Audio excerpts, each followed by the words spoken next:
네, 우리 지난주 한 빵을 함께 나누고 또 한 잔을 함께 마신 우리 성도님들, 긴 명절 연휴를 보내고 우리 이렇게 다시 모였습니다. 네, 어떻게 우리 지난 시간 말씀 들었던 것처럼 정말 오랜만에 만난 가족 친지들과 애찬에서도 서로 나누고 또 기다려주고 배려해주고 이런 식탁을 대하셨나 모르겠습니다. 조 권사님 말씀 들어보니까 식구들이 울산에서 올라올 때 10시간이 넘게 걸렸다 그러더라고요. 그 긴 시간을 달려온 이유가 뭘까요? 서로 간에 그 사랑을 나누고 또 확인하기 위함이었을 것입니다. 우리 창용 선생님이 다들 아시는 것처럼 소방관이잖아요. 네, 얼핏 제가 현재 선생님 통해서 듣다 보니까 이렇게 명절이 되면요, 오히려 또 오랜만에 가족 친지들이 모이는 가운데서 또 싸움도 많이 일어나고 그로 인해서 출동도 더 잦아진다고 하더라고요. 참 슬픈 얘기죠.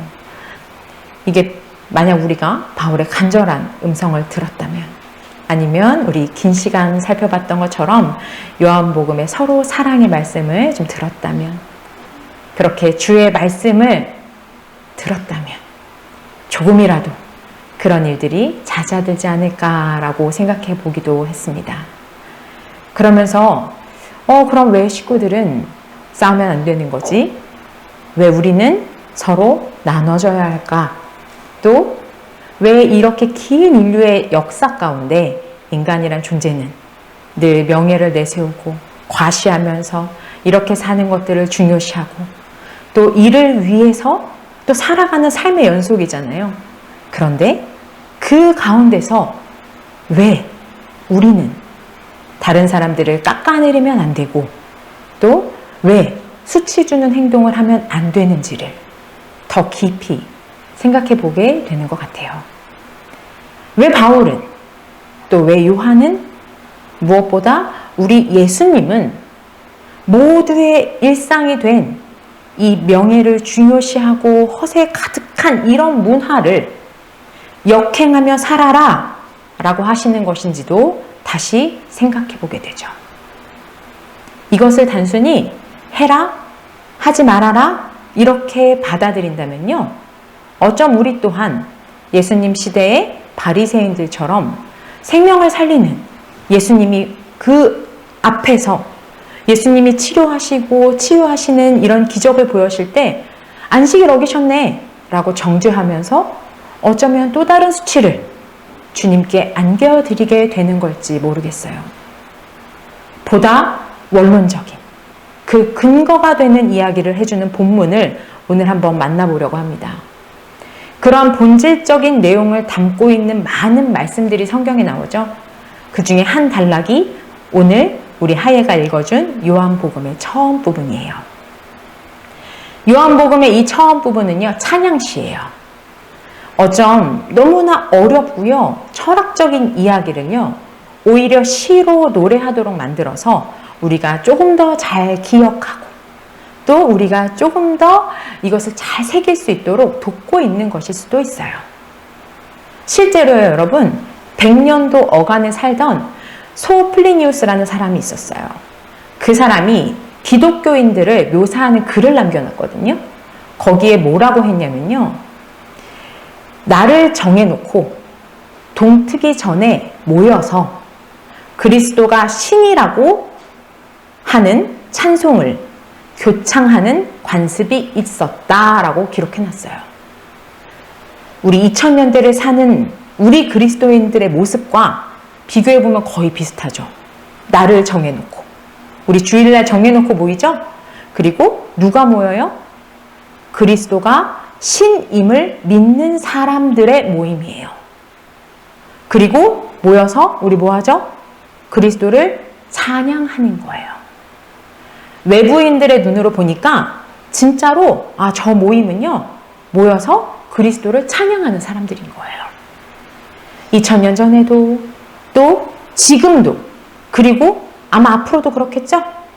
그리고 우리 요한계시록 보면 우리 하늘 보좌에서도 하나님과 어린 양을 찬양하는 모습이 드러나고 있잖아요. 이것이 바로 우리 그리스도인들의 시대를 흘러도 변하지 않는 모습입니다. 함께 모여서 그리스도가 하나님이시라고 찬양하는 거죠. 그렇다면 오늘 요한복음의 찬양 내용은 무엇일까요?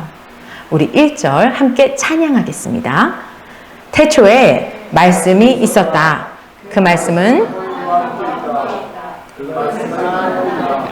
네, 우리 대단원의 막을 쫙 여는 첫 소절에 태초에 라고 쓰여져 있어요. 이 단어를 보면 뭐가 생각나세요? 그쵸? 창세기예요. 태초에 하나님이 천지를 창조하시니라. 창세기는 하나님이 존재하심을 이미 알고 있고 그걸 이미 믿는 사람들을 대상으로 쓰고 있어요. 그래서 하나님이 누구이신가에 대한 거는요, 그냥 태초라는 말 안에 포함이 되어 있는 거예요. 태초에 하나님이, 그러면 이건 처음 시작이거든요. 그 처음 시작에 하나님이 계신 거죠. 그러니까 그분이 바로 누구예요? 하나님이에요. 더 이상 설명할 필요가 없는 거예요. 그래서 창세기를 기록한 사람은요, 태초에 하나님이 이제 무엇을 하셨는지를 설명하고 있는 거예요. 뭐 하셨는지 우리는 알죠. 천지를 창조하셨어요. 하늘과 땅을 만드신 거죠. 그런데 요한복음은요, 창세기랑 똑같이 태초에라고 외치고는요, 달라요. 창세기도 알고 있고요, 하나님도 아는 그 사람들에게 이제는 뭘 말해주고 싶은 걸까요? 말씀이 계셨다. 이걸 말하는 거예요. 여러분, 우리말은요, 존칭이 있기 때문에 이게 말씀이잖아요.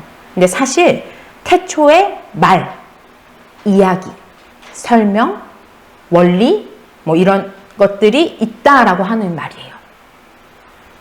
원리라고 하니까 조금 어려운 것 같은데, 당시에 이 헬라 문화에서는요, 헬라 철학에서 그 본문에 쓰인 말, 이 로고스거든요. 이 로고스라는 말을 우주 만물을 다스리는 원리, 질서, 혹은 이성이라고 생각했었어요.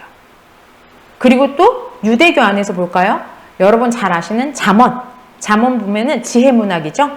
거기에 보면 지혜가 하나님의 하나의 인격처럼 하나님과 함께 세상을 창조하시고 질서를 세웠다라고 노래하기도 했어요.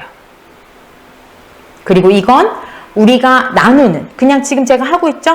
이 말이에요. 태초에 있었는데요, 이 말이요, 있었다 이렇게 끝나는 게 아니에요. 우리나라 말에는 그런 문법이 없는데 있었었었다예요. 계속 있는 거예요. 그때만 있는 게 아니고 태초에 말씀이 계속 존재해요. 사라지지가 않고 쭉 있는 거예요. 뭔데 이 말이 계속 있을까요? 궁금해하는 우리에게 그 말씀이, 그 말이 하나님과 함께 있었다라고 말해주고 있어요. 여기서도 똑같아요.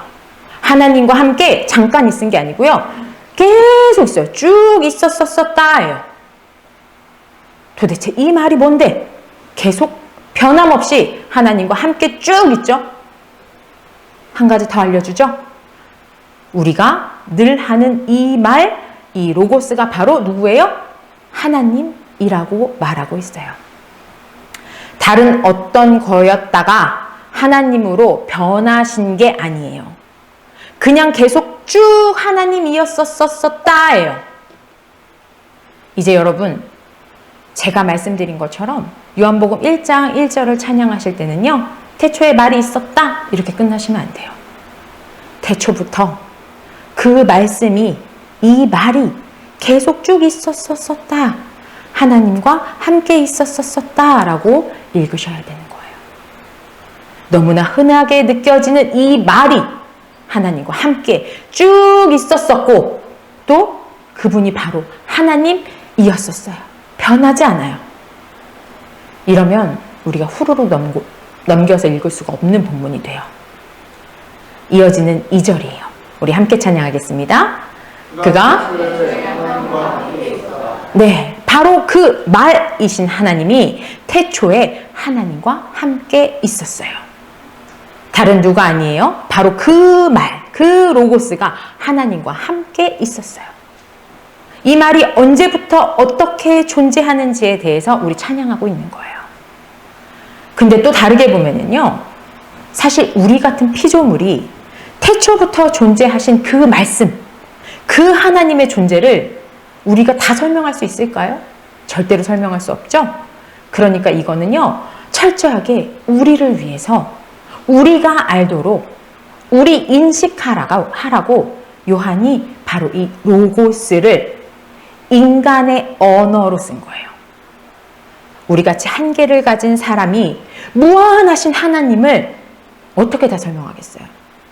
그러니 그저 우리 안에서 이 하나님을 조금 더 잘 알라고, 잘 인식하라고 노래하는 거예요. 처음에 말씀이 있었었다. 그 말씀이 하나님과 쭉 함께 있었었다. 그런데 그 말씀이 바로 하나님이었었다.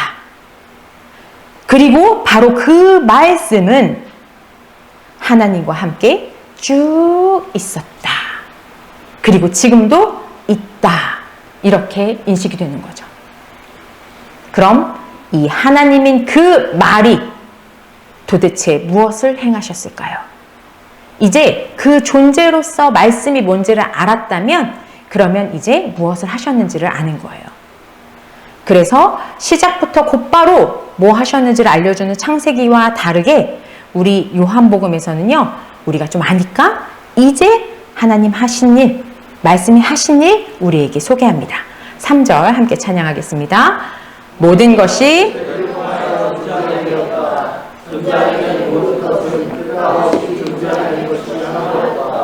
네, 모든 만물이 그 말씀을 통해서 존재하게 되었어요. 그 말씀이 없이는 존재하게 된 게 정말 하나도 없어요. 그럼 그 말씀이 결국에는 창조 사역을 하는 거죠. 하나님만 하실 수 있는 그 창조를 로고스, 그 말이 하는 거예요. 그러니까 그 말씀, 그 말은요, 창조하시는 하나님이신 거예요. 하나님이 한 분인 줄 알고 있었거든요. 근데 또 다른 하나님, 그 말씀이 하나님이시라고 알려주는 거예요. 그리고 그 로고스 하나님이 다른 하나님이 아니라 정말로 창조주 하나님, 창세기부터 나온 그 하나님이 맞다라고 우리가 노래하는 거예요. 사실 오히려 지금 우리는 이거 교리 공부하고 막 삼위일체 배우면서 다 알아요. 그런데 이 로고스, 이 말이라고 우리가 흔히 쓰는 이 말이 하나님이란 걸 당시 사람들은 알기가 너무 어려운 거죠. 받아들이지 못하는 사람들이 너무나 많았어요. 아니 어떻게 우리가 하는 이 말이 로고스고 그 말이 어떻게 예수님이고 그 예수님이 어떻게 하나님과 함께 있으면서 창조를 해요. 이해하기가 어려운 거죠. 그래서 요한복음은 우리에게 이거 알려주려고 우리를 찬양하게 하고 있는 거예요. 그럼 여기서 질문이에요. 우리 이미 마가복음도 있었고요. 마태복음도 이미 쓰여졌어요. 사도행전에서도 보면, 그리고 우리 요한일서에서도 말씀드릴 때 나왔었거든요. 초대교회 당시에 이미 예수 그리스도, 예수 이름으로 세례를 받는다, 믿는다 라고 고백하고 했었는데 왜 복음서 중에서 제일 나중에 쓰여진 이 요한복음이 하나님의 아들 예수 그리스도 이렇게 안 쓰고 왜 말이라고, 왜 말씀이라고, 왜 로고스라고 예수님을 표현했을까요? 왜 로고스, 그 흔한 단어 말이라고 하는 그 단어를 써서 하나님을 찬양하고 있을까요? 아마 이건 저도 또 여러분도 그 이유를 다 말할 수 없을 거예요. 알지도 못할 거고요. 그래서 제가 오늘은 한 가지 이유만 좀 집중해서 함께 나눠보려고 해요. 여러분, 우리 말이라고 하는 건요, 우리의 전 생애와 함께 하죠. 태어나면서부터 우리 처음부터 말하죠. 응애응애 해요. 못 알아듣지만 뭔가 내가 갖고 있는 생각을 표현하고 있는 거예요. 그리고 실제 이제 소통의 언어인 말이라는 걸 배우죠. 그러면서 관계가 형성돼요. 우리 제일 처음 보통 하는 말이 대부분 뭐예요? 엄마, 아빠 이런 거죠? 나와 가장 가까운 깊은 관계를 맺는 말을 먼저 배워요. 우린 이 말을 통해서요, 관계를 맺고 또 더 깊은 말을 통해서 더 깊은 관계로 나아가게 되는 거예요.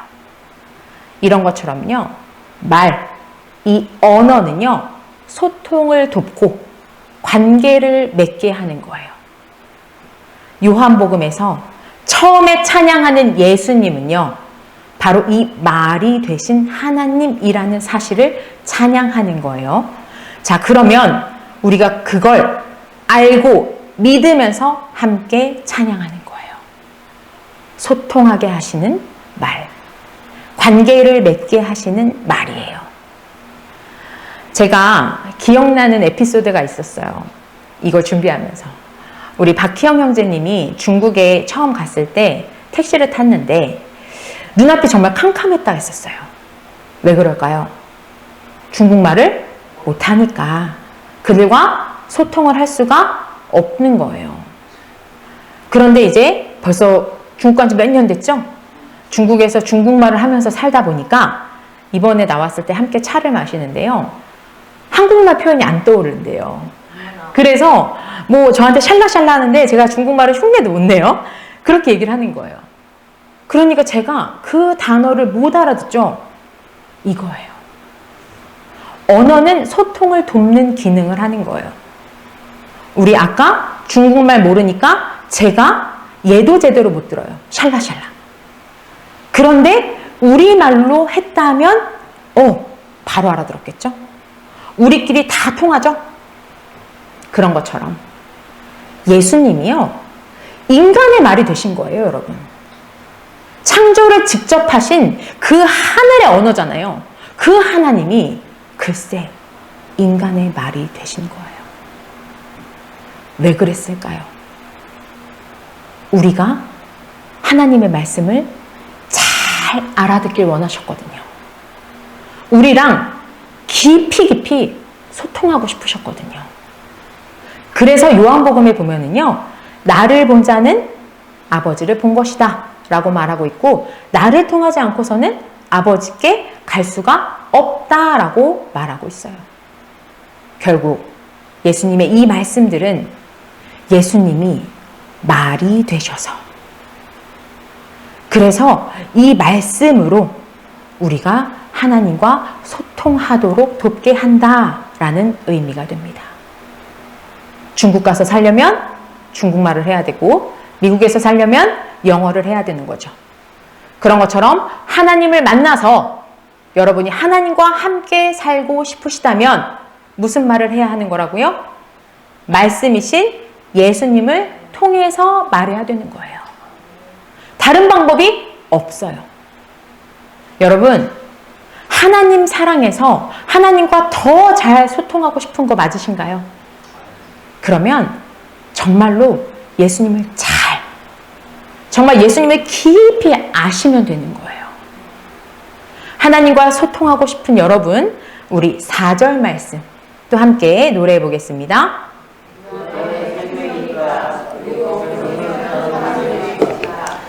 네, 말씀인 예수님 안에 생명이 있어요. 자, 우리 앞부분 기억해 보시면요, 태초에 그 처음부터 있었던 그 로고스 그 말씀이 창조도 했다고 했어요. 이렇게 창세기가 떠오르게 하면서 생명이라는 단어가 나왔어요. 창세기 안에 나오는 생명나무 떠오르시죠? 그런데 우리는 그 생명나무 곁에 갈 수 있어요, 없어요? 갈 수가 없어요. 우리들의 죄로 이제 더 이상 소통할 수가 없어졌죠. 단절됐어요. 근데 반전이 생긴 거예요. 그 생명이 하늘의 빛이 아니라 어디의 빛이라고 써 있어요? 사람들의 빛이라고 말해요. 타락한 인간, 생명나무 곁에 갈 수 없는 그 사람들을 위해서, 그 사람들에게 생명이신 예수님이 친히 오신 거예요. 사람들의 그 일상 안으로 사람이 되어서 오신 거예요.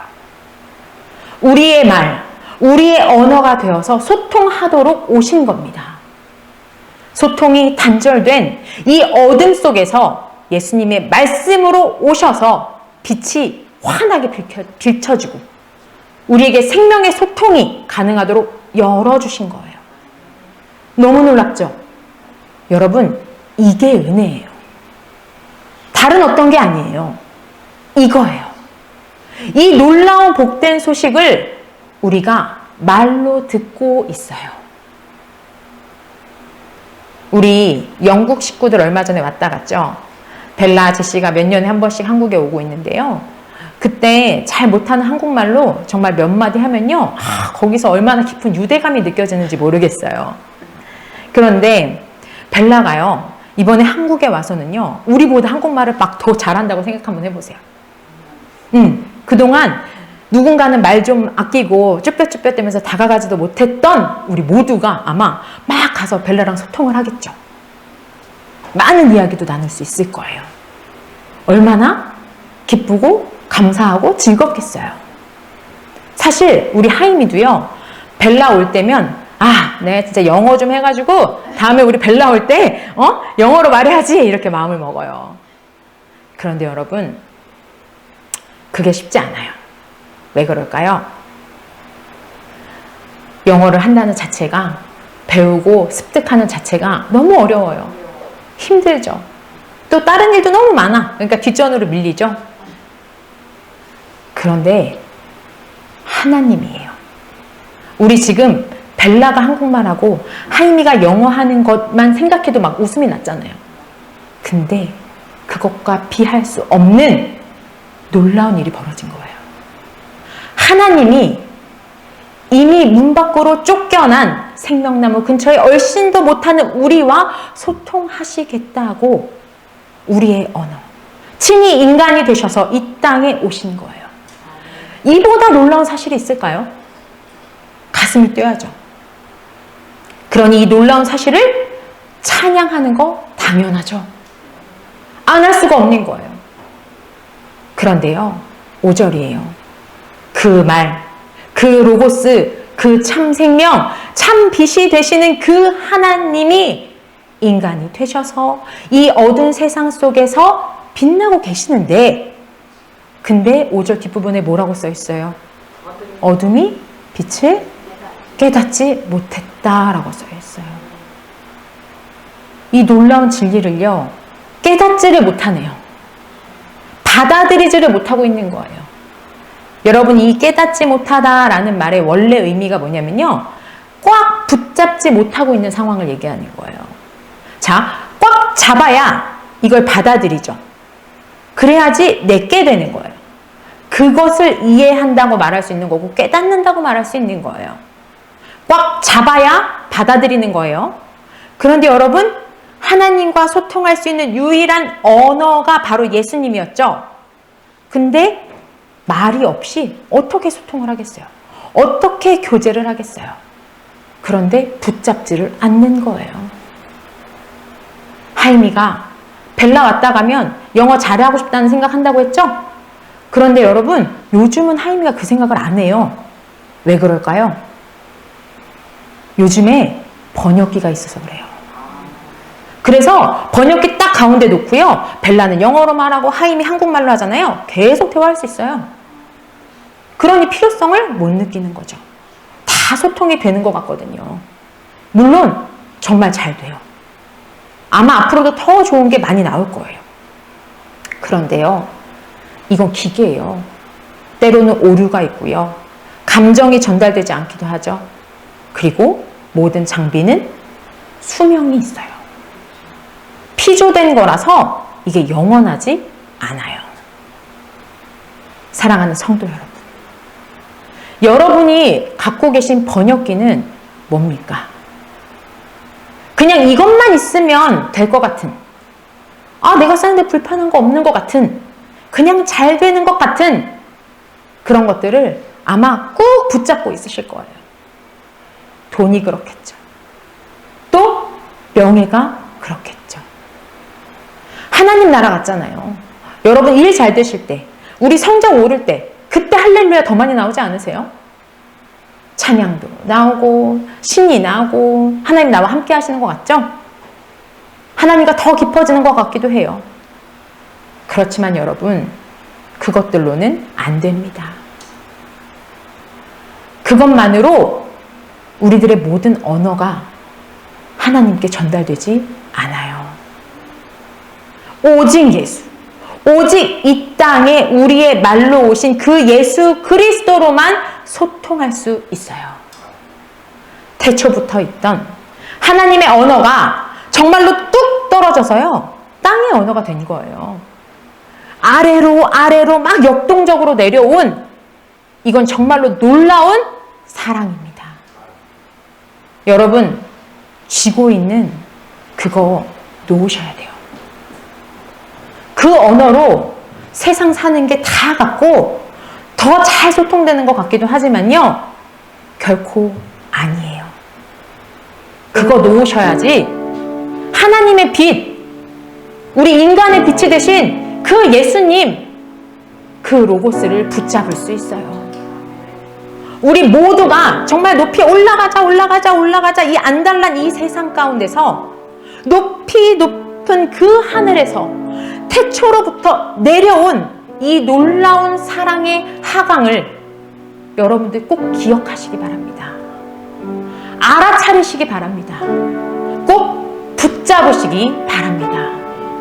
이걸 알아차려야지만요, 이 언어가 통해야지만요, 우리가 지난주에 나눴던 것처럼 주의 만찬의 자리에서 서로 배려하고 이해하고 용서하고 기다리고, 이게 가능해져요.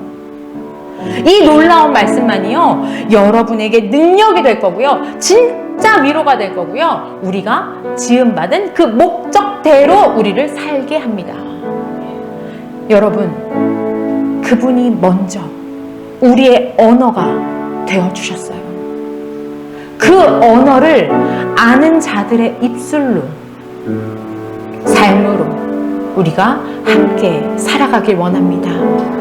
우리 이를 위해서 기도하겠습니다. 사랑의 주님, 이 세상 모든 것들이 어떻게 하면 올라갈까 높아질까를 고민합니다. 아버지, 바벨탑을 쌓았던 것도 그렇고 금송아지를 만들었던 것도 그렇습니다. 그런데 아버지, 이 세상 가운데 그 높은 곳에서 그 하늘의 하나님이 정말 우리들이 쓰는 이 말이 되어서 육신을 입고 이 땅 가운데 오셨음이, 아버지 하나님, 이 놀라운 은혜가 우리에게 또 우리들의 말로 지금 이 시간 선포됩니다. 아버지, 우리가 이 말씀을 정말 알아듣길 원합니다. 이 말씀을 정말 붙잡길 원합니다. 그로 말미암아 살아가는 저희들이 되길 원합니다. 주님, 저희들과 함께 하여 주시옵소서. 함께 하심에 감사합니다. 하늘에 있었었던 그 하나님이 우리와 함께 계심에 감사합니다. 성령으로 지금도 동일하게 역사하시는 주님의 은혜, 저희들이 잊지 않고 저희들의 말로, 저희들의 삶으로 아버지 하나님 말씀이 되신 그 주님의 말씀을 전하며 그렇게 세상 가운데 빛 대신 주님을 닮은 자들로 살아가겠습니다. 하나님 아버지, 칠흑 같은 어둠의 세상 속 결코 닿을 수 없는 생명나무를 그저 맴돌기만 하며 살아온 것은 아니었나 생각해 봅니다. 이미 예수님께서 말씀으로 오셔서 생명의 빛을 비춰 주셨음을 다시금 깨닫습니다. 높은 곳, 거룩한 저 하늘에 어울리는 주님께서 우리 가운데 추악하고 더러운 언어가 판치는 이곳에 우리의 언어가 되어주시고 우리와 소통해 주시니 이보다 더 큰 은혜가 어디 있으며, 이 말씀이야말로 복음임을 다시 깨닫습니다. 주님 꽉 움켜쥐겠습니다. 바로 알고 바로 그 빛 가운데 주의 능력으로 살겠습니다. 주님 감사를 드립니다. 이 빛 가운데 함께 나누고 섬기며 살아가는 우리 새안양 교회가 되게 하여 주시옵소서. 예수 그리스도의 이름으로 기도드립니다. 아멘.